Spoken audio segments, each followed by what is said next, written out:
नमस्कार। आज हम भारतीय स्वतंत्रता संग्राम के एक बहुत ही प्रभावशाली और विवादास्पद नेता पर बात करेंगे, नेताजी सुभाष चंद्र बोस। नमस्कार। हमारे पास नेताजी सुभाष चंद्र बोस, स्वतंत्रता के नायक, इस विषय पर कुछ लेख और जानकारी है और हमारी कोशिश रहेगी कि हम उनकी यात्रा, उनकी सोच और उनकी विरासत को थोड़ा और गहराई से समझें। बिल्कुल। तो शुरू करते हैं एकदम बेसिक जानकारी से। उनका जन्म हुआ 23 जनवरी 1897 को कटक में। कटक, उड़ीसा में। हाँ, और उनके पिता जानकीनाथ बोस एक जाने माने वकील थे। तो परिवार में शिक्षा और कह सकते हैं देश प्रेम की भावना काफी मजबूत थी। और उनकी पढ़ाई भी काफी प्रभावशाली रही। कलकत्ता के प्रेसिडेंसी कॉलेज, फिर स्कॉटिश चर्च कॉलेज से फिलोसफी में ग्रेजुएशन। और यही नहीं, 1919 में वो इंग्लैंड गए और 1920 में जो प्रतिष्ठित ICS की परीक्षा होती थी, इंडियन सिविल सर्विस, हाँ, उसमें चौथा स्थान हासिल किया। ये बहुत बड़ी बात थी उस समय। बिल्कुल, अंग्रेजों की सबसे ऊंची नौकरी। लेकिन यहीं पर एक बड़ा मोड़ आता है कहानी में। 1921 में उन्होंने ICS से इस्तीफा दे दिया। चौथा रैंक लाने के बाद इस्तीफा क्यों? उनका मानना था, और उन्होंने कहा भी, कि राष्ट्र की सेवा करना ब्रिटिश सरकार की गुलामी से कहीं ज्यादा पवित्र है। मतलब ये उनके जीवन का एक निर्णायक मोड़ था, जिसने उन्हें पूरी तरह से, आप कह सकती हैं, स्वतंत्रता संग्राम के लिए समर्पित कर दिया। इसके बाद वो भारतीय राष्ट्रीय कांग्रेस से जुड़े, लेकिन जल्दी ही महात्मा गांधी के साथ उनके विचार मिलने बंद हो गए, है ना? हाँ, ये एक बहुत महत्वपूर्ण पहलू है।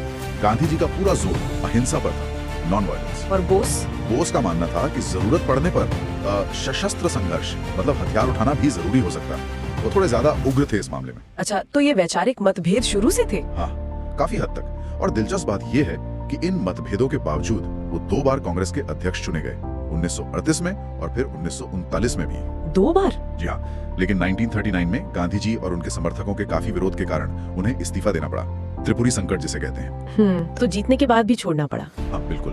और इसी के बाद उन्होंने कांग्रेस के अंदर ही राष्ट्रवादी और गर्म विचारों को आगे बढ़ाने के लिए फॉरवर्ड ब्लॉक की स्थापना की। तो मतलब कांग्रेस से पूरी तरह अलग नहीं हुए थे तब? नहीं, उस वक्त नहीं। वो कांग्रेस के भीतर ही एक धड़ा बनाना चाहते थे, लेकिन धीरे धीरे रास्ते अलग होते गए। और फिर आता है उनका वो बहुत ही नाटकीय किस्सा, देश से बाहर निकल जाने का। हाँ, बिल्कुल। 1941 की शुरुआत में अंग्रेजों ने उन्हें कलकत्ता में नजरबंद किया हुआ था। हाँ? और वो भेस बदलकर वहाँ से निकल भागे। पहले पेशावर, फिर काबुल, रूस होते हुए जर्मनी पहुंचे। कमाल है, मतलब पूरी योजना के साथ। जाहिर है उनका मकसद साफ था, अंग्रेजों के दुश्मनों से हाथ मिलाना और भारत की आजादी के लिए बाहर से लड़ाई छेड़ना।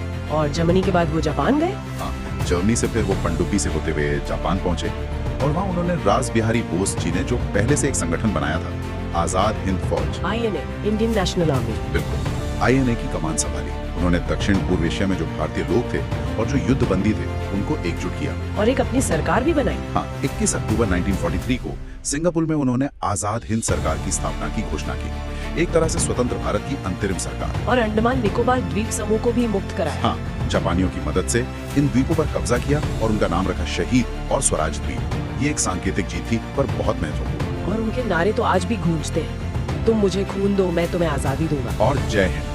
ये नारे जोश भर देते थे। ये सिर्फ नारे नहीं थे, ये एक आह्वान था बलिदान के लिए। सही कहा। INA ने इम्फाल और कोहिमा की तरफ से भारत पर हमला भी किया।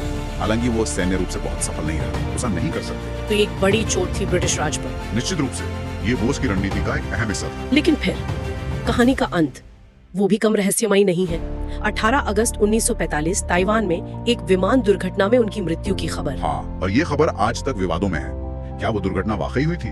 क्या वो बच गए थे? कई जांच आयोग भी बने इस पर, शाहनवाज समिति, खोसला आयोग, फिर मुखर्जी आयोग। जी, लेकिन कोई भी आयोग ऐसा निर्णायक सबूत नहीं दे पाया जिससे ये रहस्य पूरी तरह सुलझ जाए। ये उनकी कहानी का एक अभिन्न अंग बन गया है। तो उनकी विरासत क्या है?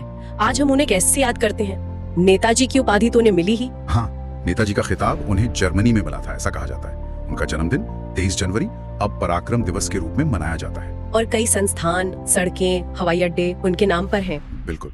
सुभाष चंद्र बोस साहस, दृढ़ संकल्प और राष्ट्र के लिए बलिदान का प्रतीक बन गए हैं। उनका जो तरीका था अंतर्राष्ट्रीय कूटनीति और सैन्य संगठन का इस्तेमाल करना स्वतंत्रता के लिए, ये उन्हें उस दौर के बाकी नेताओं से बिल्कुल अलग खड़ा करता है। उनका जीवन वाकई एक निस्वार्थ सेवा और अटूट इरादे की कहानी है, जो आज भी मुझे लगता है बहुत से लोगों को प्रेरणा देती है। हाँ, बिल्कुल। और जाते जाते श्रोताओं के लिए एक विचार छोड़ जाते हैं। सोचिए, अगर नेताजी बोस के दृष्टिकोण और उनके तरीकों को स्वतंत्रता संग्राम के दौरान पहले और ज्यादा व्यापक स्वीकृति मिली होती, तो भारत की आजादी की राह और शायद आज का भारत क्या कुछ अलग होता। ये वाकई सोचने वाली बात है।